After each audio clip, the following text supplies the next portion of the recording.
Hast du das Gefühl, dass deine SEO-Maßnahmen so dahindümpeln? Diese Folge hilft dir, mittels konkreter Beispiele deiner SEO- und Content-Marketing-Strategie frischen Wind einzuhauchen. Viel Spaß! Was mir immer wieder auffällt, alle gehen gern den bekannten Pfad basierend auf der Konkurrenz, anstatt sich zu überlegen, wo Potenzial und wenig Konkurrenz besteht. Ein Beispiel dazu: großer Kunde, Produkt, was prinzipiell jeder braucht, arbeitet über Vertriebspartner, will aber auch dieses ganze D2C-Thema größer aufbauen. Vertriebspartner ist schon Indikator, okay, das läuft irgendwie lokal. Und wir haben jetzt aufgedeckt, dass es hier unglaublich viel Potenzial gibt für hyperkommerzielle Local Landing Pages. Hat in dieser Nische niemals jemand gemacht, weil jeder hat irgendwie den Marktführer nachgebaut, und das ist genau so was. Darum soll es in dieser Folge gehen. Nicht um ganz spezifisch, wie ist das jetzt bei dir, sondern wie kann man anders über SEO und Content Marketing nachdenken und dadurch Potenziale für sich selber aufdecken.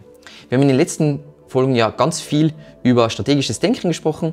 Lass uns das Gelernte in dieser Folge einfach mit einfachen Ideen oder mentalen Modellen und das Beispiel Adobe untermauern.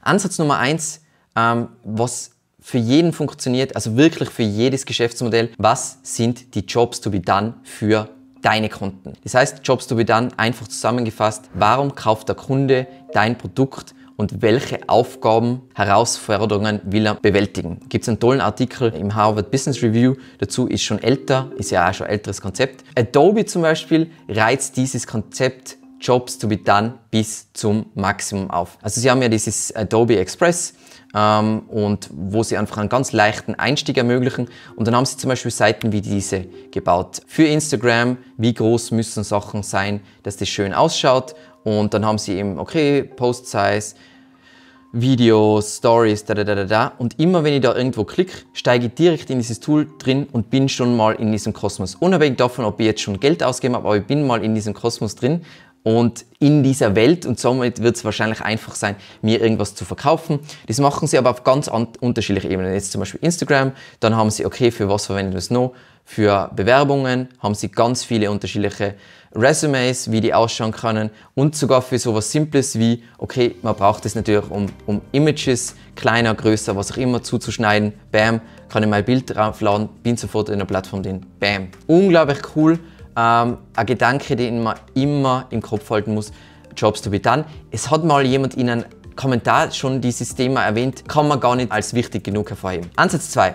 Was hast du bereits, das du kostenlos teilen kannst? Und da finden wir bei unseren Kunden teilweise unvorstellbare Gold Nuggets. Unglaublich coole White Paper, die aber nie online verfügbar gemacht haben. Oder unglaublich coole Daten, die niemand jemals verwendet haben, um PR zu machen, etc. etc. Ich wette, bei dir liegt genug im Büro rum. Oder das kann das Einfachste sein, dass die Marketingabteilung mal wirklich sich mit Sales zusammensetzt und fragt: hey, was sind die größten Schmerzpunkte? Was sollte auf dieser Landingpage stehen? Ich verstehe nicht, im deutschsprachigen Raum habe ich immer das Gefühl, Sales und Marketing sind Feinde. Die sollten Best Friends sein. Sie sollten die ganze Zeit abhängen. Adobe liefert mit Hilfe des bereits vorhandenen fantastische Nutzererfahrungen. Die haben ja auch dieses ganze Stockzeug und bla bla bla bla. Und dann haben sie solche Sachen gebaut wie zum Beispiel das Keyword Infographic Examples, und da haben sie all diese Stocksachen, die sie einfach verwenden können, um den Einstieg in ihr Produkt zu liefern. Oder haben sie auch bei den ganzen Stocksachen gehabt, Newsletter, haben da ein riesiges Portfolio und ziehen dafür über so viel Traffic und erzeugen direkt Einstiege in ihren Kosmos, in ihr Produkt. So, gibt es Keywords, aus denen nur du Wert schöpfen kannst? Und das ist nicht immer trivial, und manchmal muss man das Konzept auch nochmal drehen. Nehmen wir vielleicht mal das Beispiel bei Evergreen Media. Wir haben den YouTube-Kanal gehabt. Der YouTube-Kanal hat eigentlich ziemlich gut funktioniert. Mittlerweile funktioniert er extrem gut, aber sagen wir, damals hat er gut funktioniert. Und dann war auf einmal so, okay, da gibt es all diese Großanbieter, die ganzen große SEO-Kurse finde ich alle nicht gut. Ich will jetzt aber auch keinen bezahlten Kurs, weil dann falle ich auch noch in dieses Bucket, in dieses unseriöse Bucket rein. Was mache ich? Ich mache aus meinem YouTube-Kanal, sortiere alle Videos zusammen und mache das geordnet, und letztendlich haben Leute dann einen kostenlosen SEO-Kurs.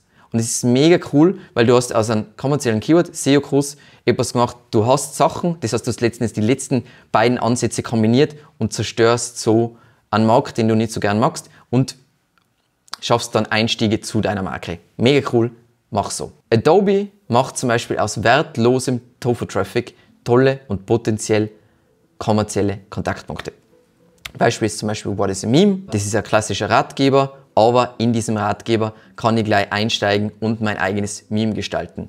Oder, das war früher ja voller AdSense-Thema, Wünsche allerlei, keine Ahnung, zum Geburtstag, bla bla bla. Darüber haben sie auch wieder was gemacht, wieder einen Einstieg in ihr Produkt. Niemand sonst kann da wirklich nur heutzutage was Kommerzielles machen, weil bei AdSense musst du nicht besonders viel verdienen und da Werbesachen muss schon sehr gut passend sein. Vielleicht verdient noch jemand Geld damit, aber früher war das super hot im AdSense. Ich weiß nicht, da haben wir Sniper-Domains gemacht und was der Teufel was. Und dann kommen wir zum letzten Ansatz. Was wäre die bestmögliche Erfahrung, die alles andere unendlich übertrifft? Was kann man machen mit interaktiven Sachen, mit irgendwelchen coolen Wizards und so weiter? Also ganz oft wäre die Verbesserung von dieser Seite nicht an besseren Text mit besseren Bildern, sondern du machst irgendeinen coolen Wizard, was den User durch diesen Prozess durchführt. Adobe versucht eben durch natürlich ein einzigartiges Konzept,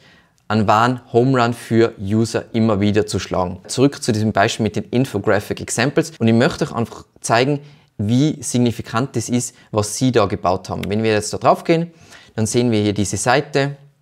Ich scroll sie mal durch und dann gehen wir das gedanklich nochmal durch. Was ist jetzt das Coole? Wenn jemand sucht nach Infographic Examples, er hat zum Beispiel den Auftrag bekommen, eine Infographic zu machen und hat vielleicht noch kein Konzept, was überhaupt eine Infografik ist. Es kann aber sein, dass er, okay, was wären so, wie könnte es ausschauen für meinen Bereich? Und Adobe hat das einfach, also die Fragen sind, wie soll sowas aussehen? Was passt konkret zu meinem Thema? Und ich brauche vielleicht eine Vorlage. Und Adobe holt alles auf dieser Seite ab. Ich habe es schon sortiert nach Bereiche. Ich werde sofort inspiriert und habe einfach eine klare Vorstellung, was in unterschiedlichen Bereichen als Infografik gilt. Und dann habe ich mit einem Klick eine Vorlage zu dem Ganzen. Und jetzt wirst du dir denken, ja, was ist da besonders dran? Whatever. Schau dir die Konkurrenz an. Venngage, das ist ihre Seite zu Infographic Examples. Sie haben dazu einfach einen Blogbeitrag gemacht. Text, Laber, Plauder. Dann sehe ich einmal eine Infografik, aber einfach als lange Wurst.